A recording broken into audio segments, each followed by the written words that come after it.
kita sudah menyelesaikan sebutan untuk nama Tuhan Yesus. Mari saya akan ajak saudara untuk melanjutkan ayat yang kita sudah bahas sebelumnya. Lukas pasal yang kedua, kita akan baca dari ayat yang ke-11 sampai ayat yang ke-14. Kita baca sama-sama. Hari ini telah lahir bagimu juru selamat, yaitu Kristus Tuhan di kota Daud. Dan inilah tandanya bagimu, kamu akan menjumpai seorang bayi dibungkus dengan lampin dan terbaring di dalam palungan. Dan tiba-tiba tampaklah bersama-sama dengan malaikat itu sejumlah besar bala tentara sorga yang memuji Allah, katanya, kemuliaan bagi Allah di tempat yang maha tinggi, dan damai sejahtera di bumi di antara manusia yang berkenan kepadanya. Saudara perhatikan, di dalam pasal kedua ini, semua ini bicara menghibur semua gembala-gembala. Kalimat yang gembala-gembala dengar itu begitu banyak yang bisa menghibur mereka. Inilah kalimat yang tadi kita baca, yaitu hari ini telah lahir bagimu. Tidak ada orang mau lahirkan anak lalu untuk orang lain. Semua anak dilahirkan adalah untuk mama dan untuk papa. Untuk keluarga besar, mereka bersyukur. Tidak ada orang yang sudah nikah, lalu anak dilahirkan, lalu lahirkan bagimu ya tetangga. Lahirkan bagimu ya orang di pulau sana. Tidak ada itu. Anak yang milik seluruh dunia, ini tidak ada. Kecuali Kristus. Jadi Kristus adalah hadiah yang Tuhan berikan kepada seluruh umat manusia. Kristus yang adalah anak Allah, waktu lahir, dia menjadi anak manusia, karena dibesarkan oleh Maria dan Yusuf, dia dihina-hina sebagai seorang manusia dan anak manusia yang dibesarkan di Nazaret. Dari status anak Allah yang begitu mulia, sekarang jadi anaknya manusia dan dihina-hina, saudara. Dan waktu Yesus dihina-hina, itu adalah hadiah yang Tuhan siapkan. Tuhan siapkan hadiah tidak lihat kemasannya. Tuhan siapkan hadiah, lihat isinya. Karena kemasan casingnya adalah palungan. Isinya adalah bayi Yesus itu. Nah, itu yang paling penting, saudara. Di dalam dunia ini kita selalu belanja, selalu kena tipu. Tipunya apa? Tipunya karena casingnya. Saudara, kalau lihat belanja apa saja, orang selalu menarik semua pembeli, dia tarik mata mereka untuk melihat casing. Cewek juga sama ya, supaya cepat laku, dia juga pakai casing, saudara ya. Wah, mulai dandan sini, dandan sana, lalu pasang bedak sini, bedak sana, merah sini, merah sana, sudah merah, ada biru, ada hijau, ada hitam. Semua warna-warni ada di muka. Setelah muka, masih kurang cukup. Rambut juga jadi hijau, jadi kuning, jadi biru. Semua, saudara. Setelah itu, belum cukup. Kuku juga. Kuku ini merah, kuning, hijau, biru, warna pelangi semua. Sudah ini kaki juga, semua. Supaya apa? Supaya terlihat menarik. Ada wanita yang terus ke salon. Setiap berapa minggu harus ke salon. Orang salon juga bingung, ini mau dipotongin atau dipanjangin. Dulu sudah hitam, sekarang minta kuning. Sudah kuning, minta biru lagi. Itu salon juga bingung, lu sebetulnya maunya apa sih? Tapi salon dalam hati ya senang juga ya, sering-sering lalu ke sini supaya uangmu habis. Bukan berarti casing tidak perlu saudara kemana-mana pakai baju tidur, daster gitu ya, saudara akan dianggap aneh saudara ya. Tetapi itu bukan yang paling utama. Di dalam kitab Petrus dikatakan, kau harus lihat manusia batinia orang itu. Seorang istri bukan dilihat dari kepang-kepangnya, bukan dilihat dari casingnya, tetapi lihat manusia batinia di dalamnya. Itulah yang indah. Sekarang kita kembali ke sini.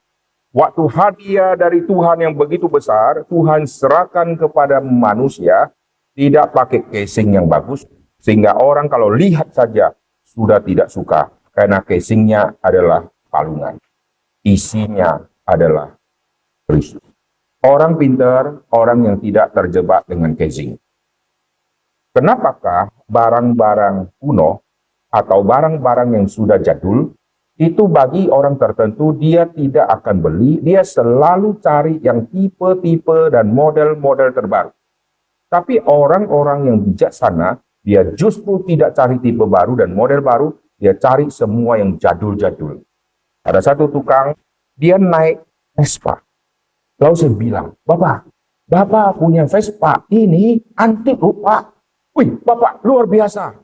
Saya jarang lihat orang naik Vespa di Surabaya. Lalu waktu beri material, dia bonceng saya pakai Vespanya. Wih, kecepatannya masih kenceng sekali. Pak, ini motornya luar biasa.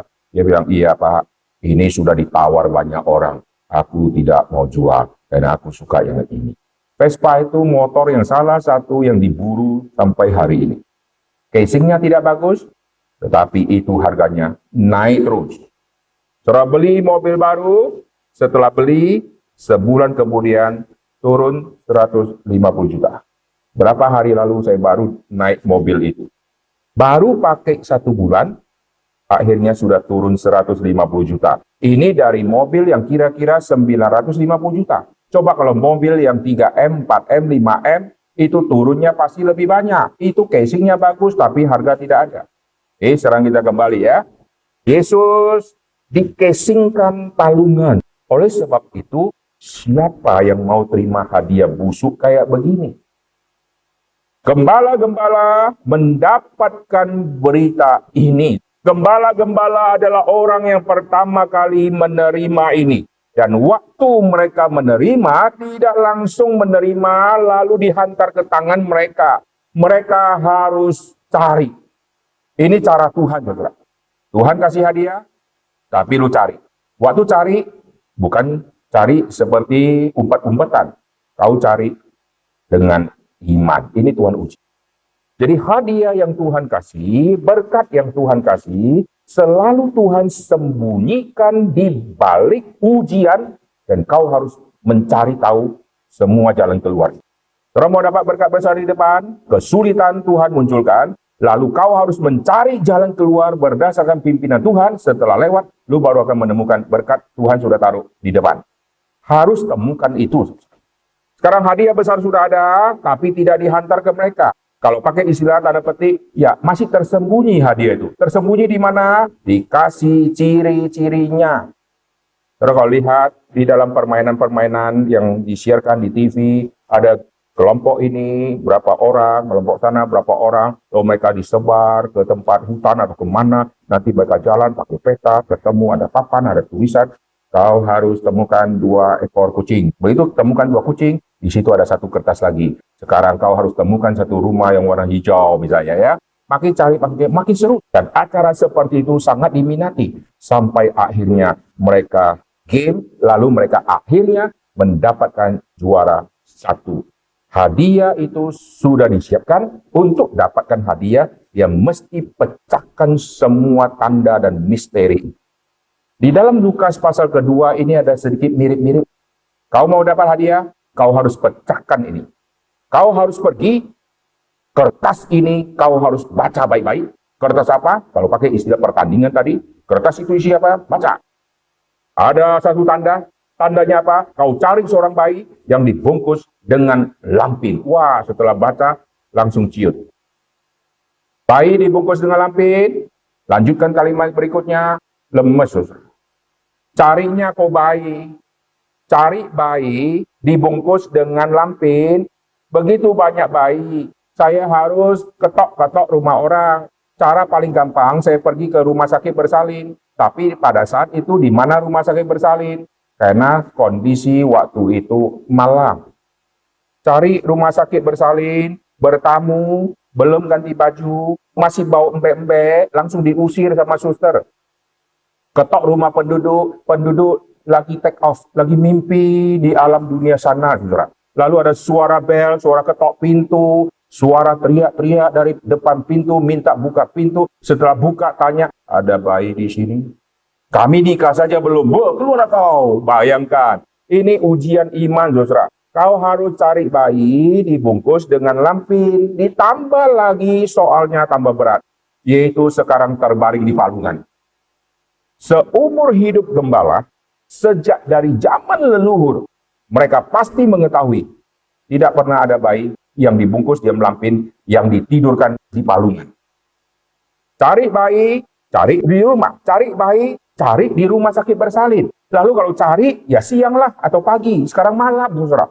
Lalu sudah gitu, carinya di palungan. Berarti saya harus masuk kandang. Waktu masuk kandang di malam-malam, saya akan diteriakin maling, saudara. Wah, ini ujian iman. Ketok rumah orang, salah. Minta izin dulu, dia lagi tidur. Tidak minta izin langsung ke kandang, dianggap maling. Orang zaman dulu suka piara binatang, itu kalau sampai hari ini di daerah tertentu, masih ada yang piara binatang di bawah tempat si pemilik tidur. Sehingga rumahnya dibuat seperti panggung lebih tinggi, nanti di bawahnya semua binatang itu. Dan waktu dia tidur, dia sekaligus jadi satpamnya. Sekaligus menghitung suara bunyi. Baik, ada 1, 2, 3, beda suara, dia langsung hitung. Oke, absensi sudah selesai sampai tidur dia.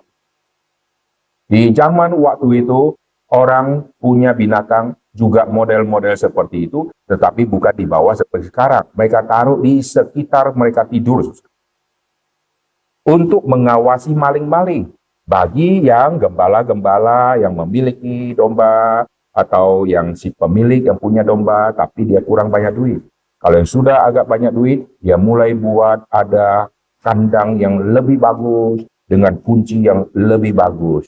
Bagi yang sudah agak berduit, yang lebih ada berduit lagi, dia sewa ada penjaganya. Sehingga maling datang akan ketemu penjaga. Yang kurang banyak duit tidak sanggup untuk gaji. Maka dia tidurnya tidak jauh sama binatang itu. Kau cari bayi? Cari di mana? Carinya di palungan. Berarti manjat pagar, masuk kandang, lihat palungan, berarti dekat sama kambing domba, langsung terbukti maling. Kalau masih di pintu, maling. Enggak, saya mau cari lokasi selfie. Gitu ya. Enggak ada bukti kan? Tapi begitu sudah loncat pagar, sudah masuk ke dalam, sudah dekat sama kambing domba, lalu bajunya juga baju gembala, wah ketahuan. Lu datang di sini pasti tidak curi buku. Lu datang ke sini pasti bukan curi yang lain. Lu pasti cari yaitu binatang. Langsung kena hukuman adat Yahudi. Kau berangkat atau tidak? Saudara jangan kira, oh ini hadiah gampang ya, gembala luar biasa ya. Gembala sambil jalan sambil mikir, saudara. Dan waktu mereka jalan, semua mereka yang jalan imannya harus sama. Kalau di antara mereka ada 2 yang imannya tidak bagus, 2 itu akan menghasut teman yang lain. Begitu sudah menghasut teman yang lain, sama-sama memang mau ke palungan, tapi tibanya 2 hari kemudian. Udah malam ini sudah tahu malam, kau lihat itu sudah mulai mendung. Baru-baru ini ada pembunuhan kepada maling yang ambil domba. Kamu ingat gak? Orang itu dilempar batu sampai mati. Wah, diceritakan. Kisah-kisah zaman dahulu juga dibangkitkan semua. Dulu pernah terjadi, ada maling, dia kesangkut di pagar, dia mati, kena tusuk misalnya, gitu ya. Lain kali saja, tunggu, jangan-jangan kita halusinasi. Mana pernah sih malaikat diturunkan untuk nyanyi di depan kita? Ini pasti halusinasi, ini mungkin setan. Kita pulang saja, kita lihat kondisi besok bagaimana. Apakah malaikat yang sama masih nyanyi di depan kita? Wah, mulai goncang. Iya ya, benar juga ya. Daripada kita mati konyol malam ini, mending kita pulang dulu. Jadi mereka harus punya iman yang sama. Nah, ini kekompakan para gembala bukan hanya sebagai gembala kompak, tetapi secara iman juga kompak. Di dalam pelayanan, saudara rekrut siapa, itu sangat penting. Begitu saudara rekrut satu yang tidak ada beriman, dia akan mempengaruhi orang yang lain yang sebetulnya imannya tidak kuat, dan orang yang iman tidak kuat akan dilemahkan oleh si pengacau ini. Mesti cari orang yang imannya kuat. Begitu dapat orang yang imannya kuat, kesulitan besar di depan, semua sepakat kita terobos. Begitu terobos, semua bisa selesai. Amin. Ketemu yang tidak ada iman, dia akan menghancurkan semua pekerjaan Tuhan. Sekarang kita kembali, gembala-gembala memakai semacam, kalau pakai konteks tadi, baca, sudah baca, oke. Sudah ada kalimat ya, oke, cari, oke. Apalagi ini kalimat langsung dari malaikat utusan Tuhan. Wah, harus gua ingat baik-baik. Aku harus cari, tidak ada tanda lain. Sekarang saya akan memfokuskan tentang kalimat malaikat yang berikutnya di dalam nyanyian. Mari kita lihat. Ayat yang ke-13, dan tiba-tiba tampaklah bersama-sama dengan malaikat itu sejumlah besar bala tentara sorga memuji Allah. Katanya, kemuliaan bagi Allah di tempat yang maha tinggi. Hari ini saya akan fokuskan tentang kemuliaan Allah. Waktu malaikat-malaikat memuji, mereka pujinya Allah yang ada di tempat yang maha tinggi. Bukankah malaikat itu menyembah Kristus? Bukankah malaikat di sorga itu memuji Kristus? Kenapa sekarang tidak ada kalimat pujian untuk Yesus yang dipalungan di tempat yang maha rendah? Kemuliaan Allah di tempat yang maha tinggi. Padahal Kristus yang mereka puja-puja di sorga, yang mereka sanjung-sanjung, sekarang ada di tempat yang maha rendah. Kenapakah tidak puji? Terpujilah Tuhan di tempat yang maha rendah itu. Tapi mereka memuji Allah di tempat yang maha tinggi. Berarti mereka memuji Bapa di tempat yang maha tinggi. Saudara perhatikan, malaikat sangat mengerti doktrin. Malaikat-malaikat yang Tuhan cipta, yang baik-baik, yang tersisa itu, yang jahat sudah dikelompokkan ke dalam wilayah jahat, lalu yang baik ini, mereka mempunyai pengetahuan doktrin yang dalam sekali. Malaikat yang jatuh pun masih tersisa doktrin yang dalam. Waktu Yesus melayani, ada orang kerasukan setan, lalu orang yang kerasukan setan berkata-kata tentang Kristus, ini masih tersimpan benih doktrin yang ada, yang mereka tahu sebelumnya, sekarang masih tersisa dari kalimat mereka. Engkau datang hendak membinasakan kami, belum perang, sudah tahu akan dibinasakan. Hebat tak? Jadi masih tersisa pengertian tentang Kristus yang akan mengalahkan kuasa setan itu. Aku tahu siapakah engkau. Wih, hebat. Masih tersisa juga. Yang kudus dari Allah, luar biasa, semua tepat. Berarti malaikat yang sebelum dia jatuh, pasti mengerti tuntasnya luar biasa. Setelah jatuh dalam dosa, masih tersimpan semua pengertian-pengertian sebelumnya, cuma mereka tidak mau menyembah Kristus. Ngapain gua sembah Kristus? Saya yang harus disembah. Itulah kejatuhan malaikat. Nah, di dalam bagian Lukas ini kita melihat doktrin malaikat yang baik itu, malaikat waktu memuji, dia memuji Allah yang maha tinggi. Mengapa tidak puji Yesus di tempat yang maha rendah? Apakah Yesus sudah tidak ada ilahinya? Sama sekali tidak dihormati lagi oleh malaikat? Jawabannya tidak. Malaikat ini mempunyai doktrin yang sangat benar, yaitu kemuliaan ditujukan kepada Bapa di sorga. Kenapa? Karena Bapa di sorga layak menerima pujian kemuliaan. Hari ini saya akan bahas 5 poin. Kemuliaan layak diterima oleh Bapa di sorga. Poin pertama, karena Bapa akan dipermuliakan di dalam anak. Jadi kemuliaan Bapa sekarang akan ditunjukkan kepada dunia, bukan lagi melalui awan, bukan lagi melalui mujizat-mujizat, tetapi kemuliaan Allah Bapa dinyatakan sekarang di dalam Kristus nanti.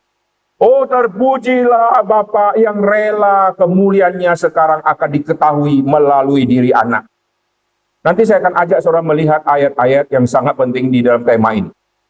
Terpujilah Tuhan, kemuliaan bagi Allah di tempat yang maha tinggi.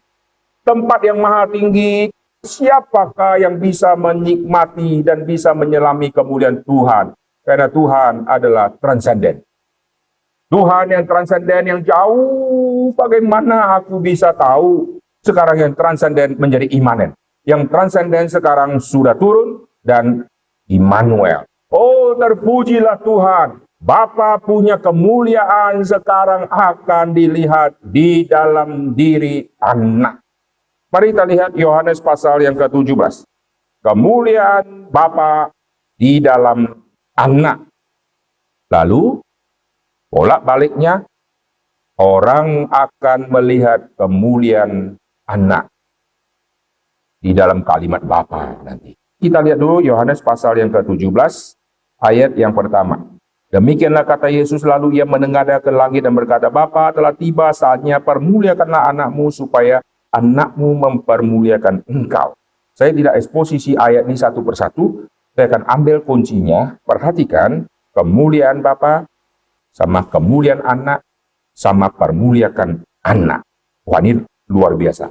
Ini semacam bolak-balik. Anak mempermuliakan Bapa, Bapa mempermuliakan anak. Wah, ini menarik. Di dalam prinsip, di dalam Allah Tritunggal, di dalam Injil Yohanes, Yesus diutus, maka yang diutus akan mempermuliakan yang mengutus. Si pengutus sama yang diutus. Yang diutus akan memperkenalkan sang pengutusnya, akan memuliakan sang pengutus. Lalu bagaimana dengan si pengutus? Si pengutus akan mempermuliakan juga yang diutus. Wah, ini menarik. Kalau utusan mempermuliakan yang pengutus, itu wajar. Lalu sekarang, yang mengutus mempermuliakan. Contoh ya, sederhana gampang. Saudara pemilik perusahaan besar dan sangat terkenal sekali perusahaan saudara, lalu saudara mengirim satu utusan terbaik untuk pergi presentasi di perusahaan Jepang yang terbesar, yang sangat canggih, terkirim yang terbaik yang bisa bahasa Jepang. Lalu orang ini waktu pergi, dia akan memperkenalkan semua produk perusahaan kalian dan dia akan angkat jempol untuk produk kalian. Terus bicara kelebihan produk kalian yang tidak dimiliki oleh semua perusahaan-perusahaan yang lain. Dia akan mempermuliakan pengutusnya. Pengutusnya adalah perusahaan A, dia akan permuliakan perusahaan A. Ini wajar, karena dia diutus. Semua sudah dibayarin, semua sudah enak-enak, dikasih hotel, wah dia akan mempermuliakan si pengutusnya. Sekarang pertanyaan, pengutus itu mempermuliakan yang diutus tidak? Oh, ternyata si pengutus sudah telepon direktur perusahaan, yang perusahaan A tadi.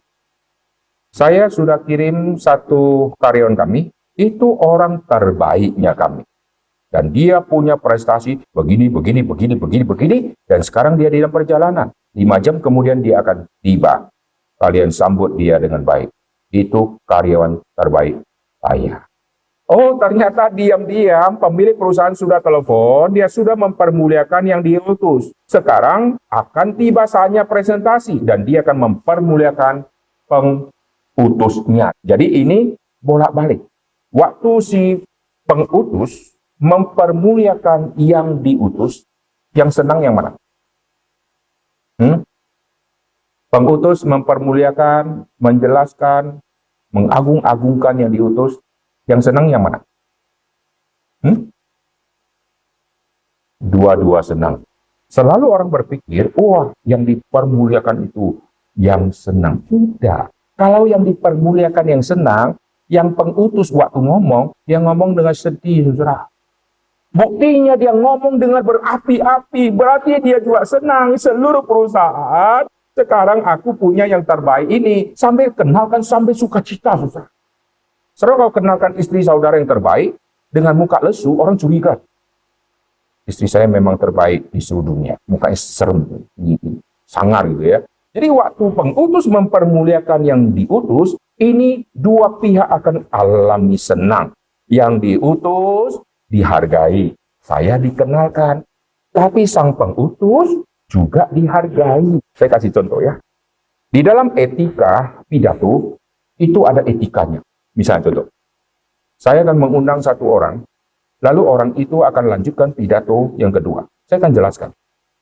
Saudara sekalian, pidato saya memang kurang sempurna.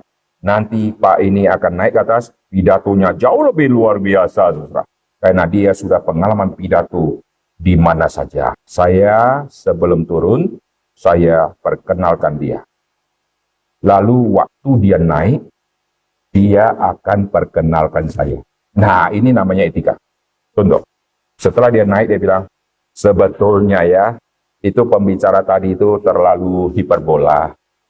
Saya ini juniornya dia, kami satu kampus, saya ini angkatan di bawahnya. Nah, akhirnya dia membalikkan semua itu untuk mempermuliakan. Maka suasana meeting atau suasana orang yang hadir menjadi enak. Coba bayangkan, yang dipermuliakan sekarang naik.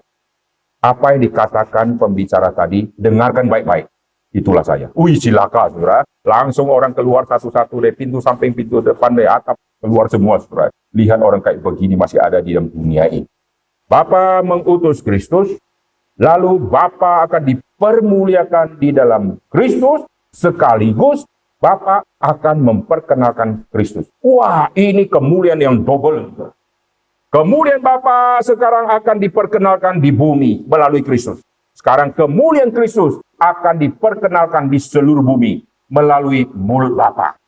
Waktu Yesus umur 1, 2, 3, 4 sampai umur 30, lalu tiba saatnya baptisan. Waktu tiba saatnya baptisan, muncullah kalimat, inilah anakku yang kukasihi. Berarti kasih Bapa kepada Kristus dari sebelum dunia dijadikan sampai Yesus dikirim ke bumi waktu itu, kalimat yang sama masih keluar. Inilah anakku yang kukasihi. Tidak ada expired date-nya. Kasih Bapa kepada Kristus sebelum dunia dijadikan. Ini menurut Alkitab. Lalu waktu Yesus sudah inkarnasi, kasih Bapa tetap besar kepada Kristus. Inilah anakku yang kukasihi. Jadi Bapa mempermuliakan anak yang akan dihina-hina. Bapa sayang dia. Ayo, siapa yang bisa lawan? Sebelum Yesus mulai terima semua penghinaan, pelayan Tuhan Yesus dimulai dengan Bapa puji Yesus. Saudara bayangkan, saudara punya satu anak, saudara akan kirim anak, saudara tahu tempat lokasi di mana anak akan tinggal, dia akan dibully oleh semua teman-temannya dan akan hina dia. Anak saudara mungkin fisiknya kurang bagus, lalu saudara peluk dia, saudara berkata, Mama sayang sekali sama kamu. Kalimat itu menjadi pendahuluan untuk dia dikirim. Begitu dia dibully, orang menghina dia. Tapi kalimat pengantar dari mama, kalau dia pegang, dia tidak pernah akan goncang. Lu bully saya, lu hina aku kayak bebek, lu hina aku kayak tikus, lu mau hina aku kayak apapun. Mamaku sayang aku. Tapi anak-anak sekarang sudah dikasih tahu, mama sayang kau, mama sayang kau. Iya, mah, karena ada mainan. Besok-besok nggak ada mainan. Mama sudah tidak sayang saya. Terlalu cepat loh saudara ya. Dia menilai mama sudah tidak sayang. Bapa mengasihi Kristus. Sebelum Yesus akan dikerjain oleh semua orang-orang Yahudi, Yesus akan mulai pelayanan. Kalimat pendahuluan Yesus sudah terima. Inilah anakku yang kukasihi. Kali kedua, di dalam pelayanan Tuhan Yesus yang sudah terlalu banyak dibuli-buli, terlalu banyak diejek-ejek, bahkan murid-muridnya tidak mengerti dia, Yesus bicara dia akan mati, semua tidak percaya. Kali pertama bicara Yesus akan mati, semua tidak percaya. Yesus membawa 3 murid inti naik ke gunung. Yesus waktu dipermuliakan di atas gunung, kalimat ini keluar. Inilah anakku yang kukasihi. Inilah anakku yang kupilih. Di tengah-tengah kesulitan yang Yesus terima, Yesus ingat kalimat pendahuluan sebelum pelayanan. Inilah anakku yang kukasihi. Setelah susah luar biasa, kalau pakai konteks sekarang, anak sudah dikirim ke tempat dibully, setelah berapa tahun, mama telepon lagi, ingat ya mama sayang kamu. Waduh senang saudara, itu kayak ngecas ulang saudara. Di tengah-tengah dunia Yesus sudah dikerjain habis-habisan, semua menolak dia. Lalu suara muncul lagi, inilah anakku yang kukasihi, inilah anakku yang kuperkenal. Senang tidak? Yesus mendengarkan kalimat itu. Dan di dalam seluruh pelayanan Tuhan Yesus, Yesus terus mempermuliakan Bapa. Sehingga manusia tahu Bapa itu mulianya sampai di mana. Betapa mulianya Kristus, bukan lihat dari kacamata manusia, melihat penilaian Yusuf, melihat penilaian Maria kepada Yesus, tapi melihat penilaian Bapa kepada Yesus. Yesus sangat mulia. Wah, luar biasa. Maka kita lihat kemuliaan Bapa dan kemuliaan Kristus sekarang menjadi hadiah besar untuk dunia ini. Bukan hanya Yesus yang jadi hadiah. Karena Yesus akan kenalkan siapa Bapa. Tema Bapa itu misteri sepanjang zaman. Sepanjang perjanjian lama, misteri tentang Bapa tidak terungkap. Misteri tentang Bapa terungkap hanya di dalam Kristus. Di dalam kitab Ibrani pasal 1 sudah dikatakan, setelah genap waktunya dulu memakai perantara nabi-nabi, sekarang saatnya dia kirim anaknya yang tunggal. Lalu bocorkan semua rahasia misteri tentang Bapa. Barulah orang mengetahui. Orang Yahudi klaim Bapa kami Abraham. Kalau bapamu Abraham, kau akan punya iman seperti Abraham yang menyembah Allah yang benar. Allah yang benar, siapa yang dia sembah? Yaitu Yesus. Kau kenapa mau membunuh aku? Kalau begitu, bapamu adalah setan. Yesus loncat untuk kaitkan dengan dunia roh. Bukan dunia fisik Abraham yang dulu pernah hidup lalu sudah mati. Sekarang di balik itu ada dunia roh yang membuat matamu buta, tidak melihat Yesus adalah Tuhan. Yesus memperkenalkan Bapa, lalu Bapa memperkenalkan Kristus. Barulah kita bisa datang kepada Bapa. Maka banyak orang berdoa begini ya, Bapa yang kami kenal di dalam Kristus. Kalimat itu tidak pernah dikatakan oleh orang Yahudi yang menolak Kristus. Bapa yang kami kenal melalui Musa, pasti akan ngomong itu. Orang berdoa memanggil Tuhan, silakan lu berdoa memanggil Tuhanmu, silakan. Tuhanmu yang mana? Oh, yang di sana. Dari mana kau tahu yang di sana itu Tuhanmu? Tuhanmu seperti apa? Mereka hanya tahu di sana melalui Musa, melalui siapa? Melalui tulisan-tulisan di dalam Perjanjian Lama. Oh, setelah lewat saatnya, anak tunggal Bapa yang adalah firman sekarang turun. Begitu turun, dia yang akan memperkenalkan seluruh misteri tentang Bapa. Rahasia tersembunyi berabad-abad sekarang disingkapkan melalui Kristus. Oh, dipermuliakanlah engkau ya Allah di tempat yang maha tinggi. Engkau rela bocorkan semua rahasia yang tersembunyi melalui Kristus. Dan terpujilah Bapa, karena Bapa sekarang memperkenalkan ada Kristus yang luar biasa mulia. Lalu kita melihat relasi ini, Bapa sama anak, ini kemuliaan Bapa, kemuliaan Allah, kemuliaan Kristus, ini nanti menjadi hadiah kepada orang-orang yang akan dilayani oleh Kristus. Itu poin yang pertama. Jadi kemuliaan bagi Allah di tempat yang maha tinggi, tema kemuliaan itu poin yang pertama. Kenapa mereka puji? Kenapa malaikat puji? Mereka mengerti doktrin. Dan mereka belajar doktrin tidak seperti kita ikut kelas. Mereka dicipta Tuhan, langsung bisa bertemu sama Tuhan. Langsung Tuhan kasih pengertian yang begitu dalam. Kita melalui proses setahun, 2 tahun, sudah sampai mau mati, masih nggak ngerti-ngerti. Mereka bisa berjumpa muka dengan muka sama Tuhan. Wah, tidak ada lagi hambatan, tidak ada lagi kelemahan fisik yang bisa ganggu kita. Kita sekarang ada kelemahan fisik, ngantuk sedikit, nggak konsen gitu kan. Oh, malaikat yang dunia roh, tidak ada gangguan apapun. Dan mereka mengerti jauh lebih sempurna dibandingkan kita yang masih di bumi. Jadi, poin pertama tentang kemuliaan, yaitu Bapa yang mulia ini sekarang kita bisa lihat di dalam Kristus. Kristus yang tidak mulia, yaitu yang baik, yang di dalam palungan, yang dianggap orang kurang mulia, terlalu najis. Bapa kenalkan, inilah yang mulia itu. Oke, sekarang saya akan ajak saudara melihat poin yang kedua. Mengapa dipermuliakan Allah di tempat yang maha tinggi? Karena di tempat yang maha tinggi, kirim misionaris. Ini rahasia yang sangat menarik. Barang siapa yang gerejanya mengutus misionaris, gereja itu dihargai oleh Bapa. Masih ingat di dalam Alkitab, barang siapa melayani Kristus, dia akan dihormati oleh Bapa. Apa yang membuat Bapa matanya menyoroti orang di dalam dunia ini? Karena kita melayani Kristus. Gereja melayani Kristus, semua pelayanan kita melayani Tuhan, tetapi ada satu pelayanan yang luar biasa. Bukan hanya layani seperti biasa, tetapi korbankan seluruh, yaitu misionaris. Misionaris berarti tinggalkan tempatmu, tinggalkan semua prestasi dan kenyamanan hidupmu, Sekarang pergi, layani Kristus. Orang yang tinggalkan dan keluarga yang rela kirim anaknya seperti ini, keluarga itu akan dipermuliakan. Bapa dipermuliakan karena Bapa kirim anaknya yang tunggal. Anak yang tunggal setelah dikirim akan selesaikan semua. Setelah selesaikan semua, anaknya akan kembali. Saudara lihat, kenapa Bapa dipermuliakan?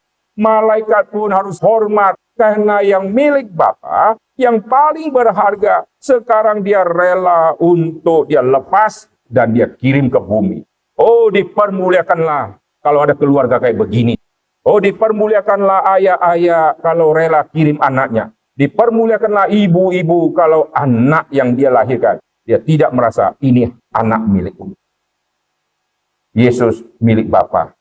Bapa tidak anggap ini milikku yang harus kupertahankan demi cinta kepada manusia. Bapa sama Kristus seolah-olah sekarang terpisah, saudara. Siapakah yang bisa memisahkan Bapa dengan anak?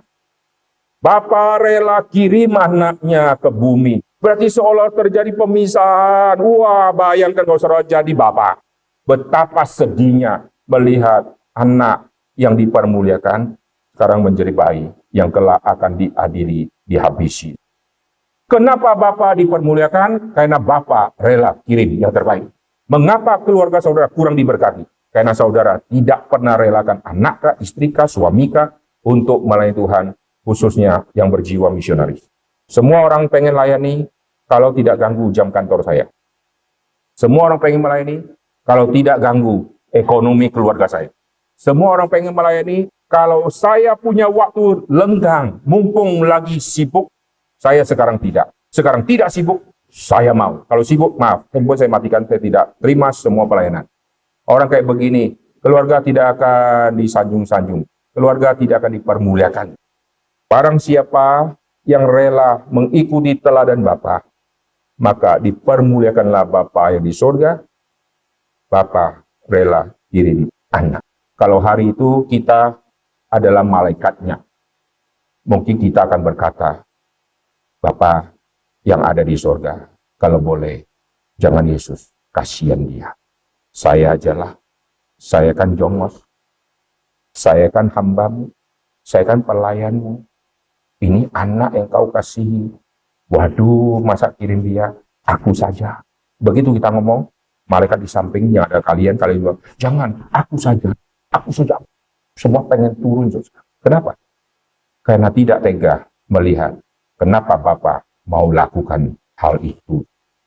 Malaikat waktu dikirim, waktu memuji kemuliaan bagi Allah di tempat yang maha tinggi, Yesus sedang ada di tempat yang maha rendah. Bapa dipuji luar biasa, karena Bapa rela kirim anaknya.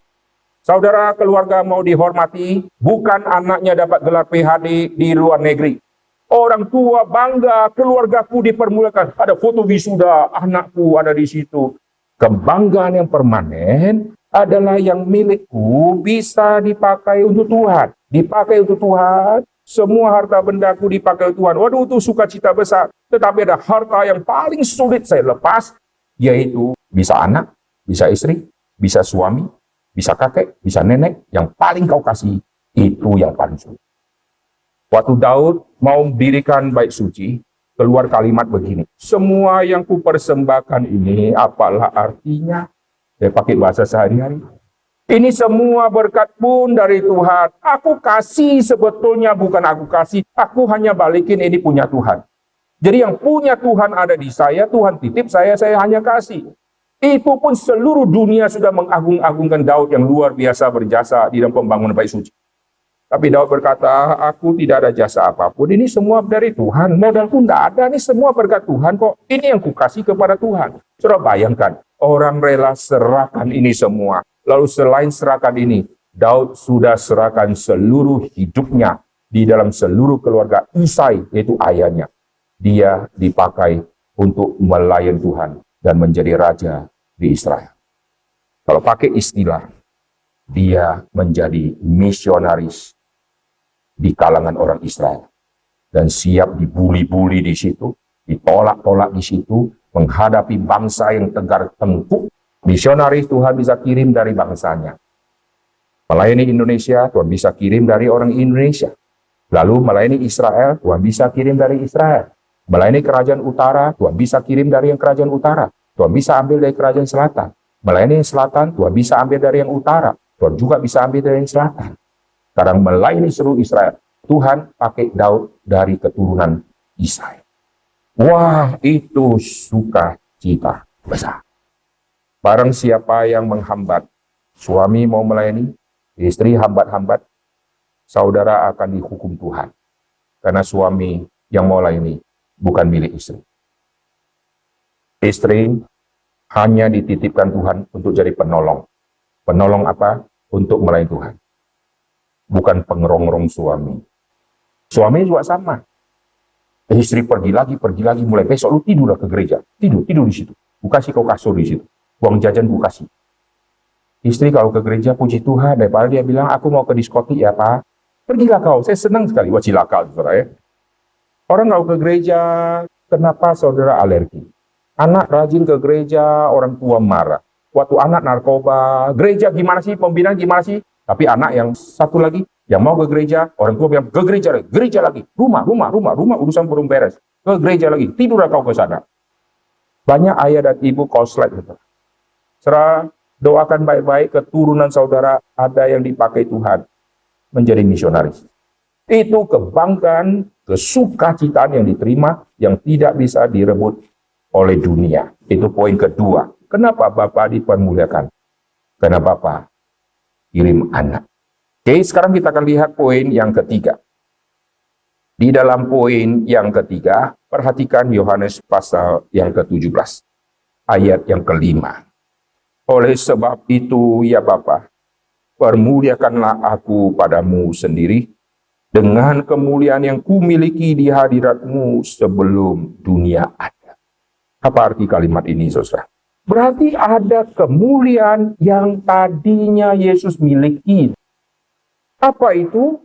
Kemuliaan yang tadinya Yesus miliki, berarti sekarang sudah tidak miliki. Itulah inkarnasi. Di dalam kitab Filipi muncul kalimat begini. Yesus yang meskipun setara dengan Allah, tidak menganggap itu sebagai milik yang harus dia pertahankan. Dan dia kosongkan diri. Nah itu rahasianya. Kosongkan diri berarti tinggalkan semua yang dia dapatkan di situ. Malaikat harus sembah sujud kepada anak domba Allah.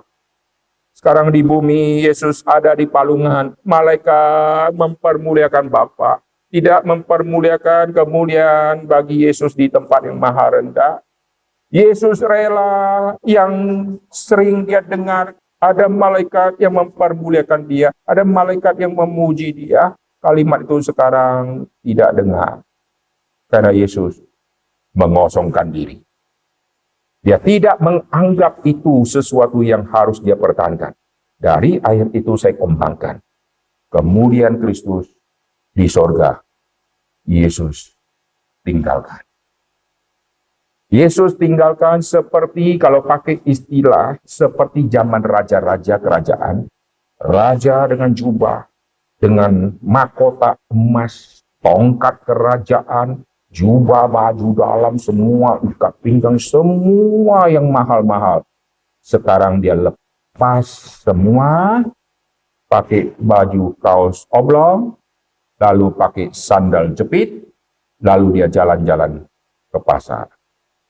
Dia tanggalkan semua, lalu dia menjadi orang biasa.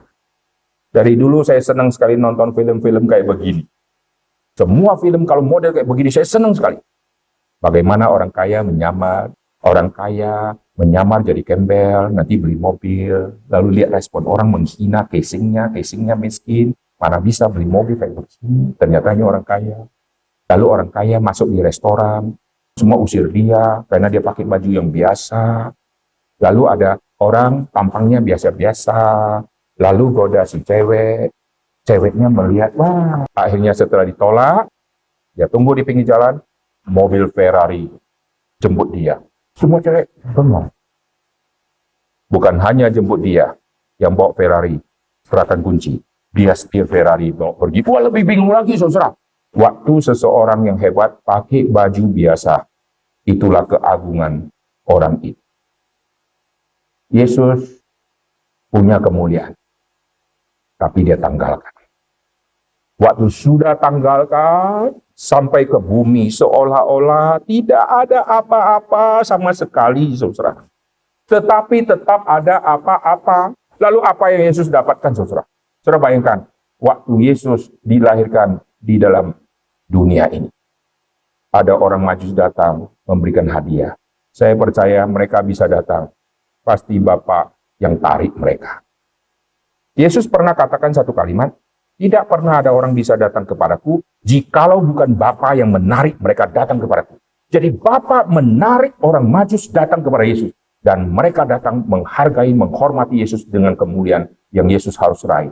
Maka mereka kasih emas, kemenyan, dan mur. Jadi Bapa menghargai Kristus, sudah tinggalkan kemuliaan. Bapa menarik orang Majus. Tidak pernah ada orang bisa datang kepada Kristus kalau bukan Bapa yang tarik, saudara. Jadi Bapa masih menghormati, menghargai, aduh kayak begini dunia tidak lihat, tapi Bapa terus perhatikan, terus perhatikan. Malaikat diutus untuk memberitahukan dia ini juru selamat, penghargaan yang luar biasa, saudara. Itulah kemuliaan yang Yesus terima pada saat tinggalkan kemuliaan. Saudara, waktu tinggalkan semua yang saudara mestinya dapat, saudara rasa nol? Tidak. Saudara akan dapat, tapi dari versi yang lain, dengan cara Tuhan yang berbeda. Saudara dulu sudah dapat, sekarang saudara dapat cara yang lain, kemuliaan yang lain, yaitu kemuliaan melalui penderitaan dan ketaatan. Kalau dulu saudara taat, tapi taatnya tidak ada penderitaan. Yesus di sorga, taat kepada Bapa, tapi penderitaan belum. Begitu turun ke dalam dunia, Yesus mendapat kemuliaan yang baru, yaitu kemuliaan di dalam penderitaan. Lihat sekarang poin yang keempat, yaitu tentang dunia akan membenci murid dan dunia akan membenci Kristus. Ayat ke-14, Aku telah memberikan firman-Mu kepada mereka dan dunia membenci mereka karena mereka bukan dari dunia. Sama seperti Aku bukan dari dunia, Aku tidak meminta supaya engkau mengambil mereka dari dunia, tapi supaya engkau melindungi mereka daripada yang jahat. Mereka bukan dari dunia, sama seperti Aku bukan dari dunia. Yesus berkata, mereka sebetulnya tidak benci engkau. Mereka benci engkau karena engkau bicara namaku. Engkau mengabarkan Aku. Maka mereka waktu benci engkau, dia benci Aku duluan. Kemuliaan yang poin keempat, yaitu kemuliaan apa? Bapa dipermuliakan. Padahal Bapa sudah tahu, kirim anak, pasti akan mati menggenaskan. Kirim anak, pasti ditolak. Jadi kemuliaan Bapa, kemuliaan yang kita lihat, bukan kemuliaan karena Yesus diterima baik. Kemuliaan saat Yesus diterima. Kemuliaan juga saat Yesus ditolak. Nah, ini dua sisi yang sangat penting. Kemuliaan harus dilihat dari dua sisi. Kalau saudara salah melihat sisi, kalau pelayanan baik, Tuhan jaga aku. Tuhan dipermuliakan. Kalau pelayanan aku ditolak, nama Tuhan dicela. Tidak. Di dalam bagian ini kita melihat, justru Yesus melayani, Yesus ditolak. Pada saat Yesus ditolak, kemuliaan Tuhan begitu besar, terus ada di dalam Kristus. Kalau Kristus punya kemuliaan tidak besar, maka yang nolak dia juga tidak besar. Yesus punya kemuliaan sangat besar sehingga seluruh dunia menolak dia. Oh, makin banyak orang tolak Yesus, makin membuktikan kemuliaan Yesus sanggup meliputi seluruh dunia. Saya tidak ditolak oleh dunia karena kemuliaan saya terlalu sedikit. Jadi Yesus ditolak, kemuliaan Kristus kita akan lihat besarnya luar biasa. Waktu Yesus ditolak karena Yesus bicara tentang Bapa. Yesus waktu bicara tentang Bapa, Yesus ditolak. Berarti dia tolak Yesus, dia juga tolak Bapa. Ini kalimat di dalam Alkitab. Barang siapa tidak percaya kepadaku, dia juga tidak percaya Bapa yang mengutus aku. Kau menolak Kristus, seluruh dunia tolak Kristus, berarti kemuliaan Kristus melampaui seluruh dunia. Kau tolak Kristus, kau tolak Bapa. Kemuliaan Bapa melampaui seluruh dunia. Dipermuliakanlah engkau ya Bapa di dalam tempat yang maha tinggi. Karena seluruh dunia akan menolak Sang Bayi Kudus ini. Kemuliaan Tuhan begitu besar, sehingga dunia menolak. Saudara, kalau enggak penting, jadi orang enggak penting, yang tolak saudara mungkin RT RW. Masih lumayan RT RW. Kalau kurang penting, yang tolak saudara tetangga kiri dan kanan. Kalau kurang penting, anak tolak, suami tolak, nenek tolak. Semakin kecil. Kalau saudara orang penting, seluruh RT tolak. Lebih penting lagi, seluruh kampung tolak, seluruh dunia tolak. Itu poin yang keempat. Sekarang poin yang kelima, kemudian Tuhan kita bisa terima kalau kita selesaikan pekerjaan Tuhan. Lihat di pasal ke-17 kitab Yohanes. Yohanes pasal yang ke-17 ayat yang keempat. Aku telah mempermuliakan engkau di bumi dengan jalan menyelesaikan pekerjaan yang engkau berikan kepadaku untuk melakukannya. Bapa akan dipermuliakan di dalam Kristus, dan Kristus akan mempermuliakan Bapa dengan jalan apa? Menyelesaikan semua pekerjaan yang Bapa perintahkan. Yesus pernah mengatakan di Yohanes pasal keempat, makananku adalah melakukan kehendak Bapa di surga itu. Yesus membicarakan tentang makanan. Yohanes 4, Yohanes 17, ini kau digabung menjadi satu kalimat utuh. Mari kita gabungkan dua kalimat dari Yohanes pasal 4, gabung sama Yohanes pasal 17. Lihat di Yohanes pasal yang keempat, ayat yang ke-34. Kata Yesus kepada mereka, makananku ialah melakukan kehendak Dia yang mengutus aku, dan menyelesaikan pekerjaannya. Melakukan dan menyelesaikan. Banyak orang lakukan, tidak selesai-selesai. Belum selesai, kabur duluan. Yesus sudah mengatakan makananku melakukan. Jadi Yesus tidak anggap sebagai beban berat melakukan apa yang Bapa suruh dia lakukan di bumi. Dia anggap itu makanan. Orang sekarang melayani, dia anggap itu bukan makanan. Dia anggap ini penderitaan. Ini sayur pahit yang susah aku telan. Semua pekerjaan yang Bapa perintahkan, dia anggap itu makanan. Dan dia akan selesaikan. Itu kalau piring makanan, dia akan punya habis. Dia makan semua sayuran, nasinya, sampai satu butir pun tidak sisa. Dan dia selesaikan sampai tuntas. Kapankah Yesus selesaikan? Itulah Yohanes pasal 17. Mari kita kembali ke Yohanes pasal 17. Yesus mengatakan kalimat ini. Karena itu, hari terakhir dia nanti akan ditangkap. Dan itu perjumpaan dengan murid. Dan saat itulah dia bicarakan semua ini. Ayat keempat, aku telah mempermuliakan kau di bumi dengan jalan menyelesaikan pekerjaan yang engkau berikan kepadaku untuk melakukannya. Aku telah mempermuliakan engkau. Dengan cara menyelesaikan. Oh, ayat-ayat gini sangat mempengaruhi saya. Saya waktu baca Paulus mulai. Paulus selesaikan, komplit. Banyak orang memulai sesuatu. Habis mulai, dia serahkan ke orang lain. Habis itu, suruh orang yang selesaikan. Lalu dia kabur. Banyak orang usul ini, hanya pengusul. Hari pertama usul, hari pertama datang. Setelah jalan, dia hilang. Lalu suruh kita selesaikan. Banyak orang usul ini, semua usul. Sudah usul, lalu dia ada, dia mulai. Setelah mulai, hilang dia. Suruh kita selesaikan. Alkitab katakan tidak. Siapa yang mulai? Siapa harus selesaikan? Yesus akan mempermuliakan Bapa, dan itu akan menjadi makanan dia, dan dia akan selesaikan semua. Itulah seluruh tema kemuliaan yang hari ini kita bahas. Itu 5 poin tentang mengapa Bapa dimuliakan. Lalu dipermuliakan melalui siapa? Dan Yesuslah jadi contoh teladan. Saudara keluarga mau dipermuliakan? Kirim misionaris. Kirim yang paling saudara sayang untuk dipakai oleh Tuhan. Sehingga yang paling sayang saudara sudah rela kasih. Saudara sudah mengikuti jejak iman Abraham. Abraham kasih yang paling sayang. Kenapa Tuhan tidak bilang, korbankan istrimu Sarah. Tapi yang Ishak yang kau kasihi yang tunggal. Nah, ini yang paling susah. Diam keluarga saudara paling sayang siapa? Kalau jawab sendiri ya. Siapkan dia untuk menjadi utusan. Dan bukan hanya siapkan dia. Saudara sebelum dia jadi utusan, saudara harus jadi contoh dulu. Supaya nanti contoh ini akan menjadi teladan bagi anak-anak kita.